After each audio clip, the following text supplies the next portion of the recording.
Live TV, सच सबसे आगे। नमस्कार, आप देख रहे हैं द लाइव टीवी। आपके साथ मैं हूं भुवन शर्मा। बर्बादी गुलिस्ता करने को बस एक ही डीएम काफी था। हर साख पर डीएम जैसा बैठा है, अंजामे गुलिस्ता क्या होगा। सत्ता और ताकत की खनक में चूर योगी सरकार के ये बाबू नीचता की किन किन पराकाष्ठाओं को पार कर सकते हैं, उसका एक लाइव सबूत मैं आपको इस वीडियो में दिखाऊंगा कि कैसे योगी सरकार में रक्षक ही महिलाओं के भक्षक बनने को तैयार बैठे। अपने पद का घमंड इतना कि मानो यही सरकार हो। लोकतंत्र में जिनकी हैसियत एक नौकर की है, वो आज लोगों को अपनी उंगली पर नचाने का काम कर रहे हैं। और यह सब हो रहा है योगी सरकार के नाक के नीचे। आपको सबसे पहले आज का ताजा वीडियो दिखाते हैं। अभी तक आपने डीएम साहब की करतूतों को देखा है कि कैसे इस केस में पीड़िता को इंसाफ दिलाने के उसके परिवार को ही परेशान किया जाता रहा है। चाहे पीड़िता के शव के अंतिम संस्कार में उनके मां बाप को शामिल ना करना हो, या फिर उनको यह कहना कि गलती तुम्हारी भी है, या फिर यह कह देना कि मीडिया तो आज है कल नहीं होगा, हम यही हैं, हमारा साथ दो। बेशर्मी की सारी हदें पार कर रहा ये प्रशासन अब घटियापन पर उतर आया है। और महिलाओं की इज्जत इनकी नजरों में कितनी है, इसका एक जीता जागता सबूत मैं अब आपको दिखाने जा रहा हूं। जरा ध्यान से देखिएगा और सुनिएगा। तमीज से बात करिए, तमीज से बात करिए, पढ़ी लिखी है। तमीज आप भी मत खिलाइए।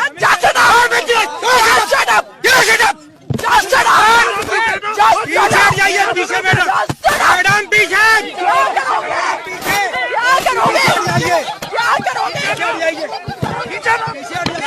करना सीखिए। मर्यादा में बात करिए मैडम, मर्यादा में बात करिए। आप भी मर्यादा में बात करिए, मर्यादा में बात करिए। मर्यादा में जबरदस्ती रोक सकते हैं। आपसे ज्यादा हमें भी बोलने आता है। मर्यादा में बात करिए, मर्यादा में बात करिए। सबसे बहुत बड़ी वो है आकर के मतलब बदतमीजी बात करेंगी आप। अब संसदीय भाषा में बात करेंगी। क्यों क्यों क्यों क्यों क्यों क्या बात है? क्या कर रहे हैं? क्या सिर्फ औरत ही बात करे तमीज में? सर आपको भी करना चाहिए। अब सही भाषा बात करेंगे हमसे। हमारे जैसे लोगों के कारण रेप होते हैं। तुम्हारे जैसे लोग कारण होता है। कैसे क्यों संजय अक्षय भाषा में बात करती हो? डीएम के बाद अब हेलमेट पहनकर पिच पर उतर आए हैं हाथरस के एडीएम बाबू। इनका नाम है जेपी सिंह। औरतों को तमीज से बात करना सिखा रहे थे। जिन महिला से ये बदतमीजी से बात कर रहे हैं वो दिल्ली निर्भया की वकील रही सीमा कुशवाहा है।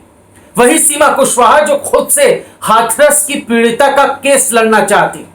उन्हें हाथरस आने से रोकने के लिए एडीएम साहब को मैदान में उतरना पड़ा, वो भी हेलमेट पहनकर। अपने पाप छुपाने के लिए क्या क्या जतन करेगी ये सरकार, समझ नहीं आता। पहले मीडिया को जाने से रोका, फिर विपक्ष को, और अब वकील को जाने से भी रोका जा रहा है। सवाल करने पर बदतमीजी पर उतर आए हैं। कह रहे हैं मर्यादा में बात कीजिए। मतलब आप लड़की हैं, आपको आपकी औकात पता होनी चाहिए, क्योंकि मर्दों ने तो अपने आप को मर्यादा में जो बांध लिया है। क्योंकि पहली बार है कि कोई लड़की उनसे सवाल और हुकूक की जवाबदेही ले रही। ये इस भ्रम में है कि इनके इस तरह से चिल्लाने से चोरी छिपे पीड़ित परिवार को धमकाकर इनकी जीत हो जाएगी, इन्हें कोई कुछ ना कह सकेगा। लेकिन ये देश बाबा साहब के लोकतंत्र का है, जहां शासन और प्रशासन की निरंकुशता पर लगाम लगाने के लिए भी एक व्यवस्था बनाई गई। तभी तो हाथरस गैंगरेप मामले में अब हाईकोर्ट ने स्वतः संज्ञान लिया और यूपी की अत्याचारी सरकार को एक नोटिस भेजा है। हाथरस के झूठे डीएम और एसपी को नोटिस जारी कर तलब किया गया है। अपराध रोकने और लॉ एंड ऑर्डर के लिए जिन हाथों पर हाथरस सौंपा गया है वही अपराध कर रहे हैं। यकीन ना हो तो एक बयान आपको सुनाते हैं। यह बयान पीड़िता की भाभी का है जो सिहरन पैदा कर देता है। सुनिए कैसे डीएम ने खुद एक ब्लैकमेलर बनकर परिवार को घर गांव छोड़ने तक मजबूर कर दिया। क्या कह रही है पीड़िता की भाभी, ये पूरा वीडियो सुनिए। तुम्हारी लड़की अगर कोरोना से मर जाती तो मुआवजा मिल जाता। ये सब धमकियां मिल रही हैं, पापा को धमकाया जा रहा है। ये बोल रहे हैं कि केस मतलब रफा दफा हो जाएगा, अगर सब केस रफा दफा हो जाएगा। ये सब वीडियो दिखा देंगे, मम्मी की उल्टी सीधी वीडियो बना रखी है। जो उस टाइम में वो हालात ऐसे थे, जो मन में आ रहा वो सब लोग बोले जा रहे, यही सब करके अब ये लोग हमें यहाँ रहने नहीं देंगे। ये डीएम बहुत ज्यादा ही चालबाजी कर रहे हैं। हम लोगों के साथ में इतना प्रेशर डाल रहे हैं जबरदस्ती कि हम लोगों ने इतने लोग तुम्हारी बात का कोई भरोसा नहीं है, तुम जबरदस्ती बयान बदल रहे हो, तुम पे कौन भरोसा। पापा पे बुलवा रहे, बयान बदलने से तुम्हारी कोई वो रहेगी, हम लोग दूसरी जगह चले जाएंगे। तो ये दर्द आपने सुना, पीड़िता की भाभी, पीड़िता के पिता, पीड़िता की माँ, हर कोई रोते बिलखते डरी सहमी आवाज में अपने ऊपर हो रहे अत्याचार को बयां कर रहा है, बता रहा है कि कैसे उन पर भारी दबाव बनाया जा रहा है, प्रेशर डाला जा रहा है। साफ है कि जाति से दलित ये परिवार पहले से ही दलित होने का दंश झेल रहा है। पीड़ित गुड़िया के साथ जो हुआ वो बताने के लिए काफी, लेकिन सत्ताधीशों के कानों में जू तक नहीं रेंगती। दलितों में जिन्हें वोट बैंक दिखाई देता, उन्हें भला उनके सरोकारों से मतलब भी क्या होगा। नौटंकी चल रही है इस देश में और कुछ भक्त उसी को सच मानकर मंत्रमुग्ध हुए जा रहे हैं।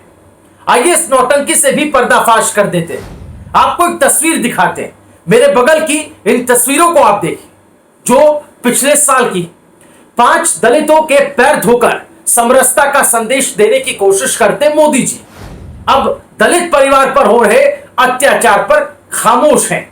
मुंह पर ताला क्यों लगा है आपकी जनता पूछ रही है, और पूछता है भारत कि दलितों के हिमायती होने की नौटंकी आखिर कब तक चलेगी। चलिए थोड़ा और पीछे चलते, फ्लैशबैक में यूपी चुनाव 2017 की बात करते हैं, जहां एक चुनावी रैली में मोदी को दलितों की बड़ी फिक्र हुई थी। ये बयान सुनिए। दलितों पर जो अत्याचार की घटनाएं होती हैं, उसमें 20% से ज्यादा अकेले उत्तर प्रदेश में होती है। तो सच तो यह है कि सवर्णों ठाकुरों की राजनीति करने वालों को दलितों की फिक्र कभी रही ही नहीं।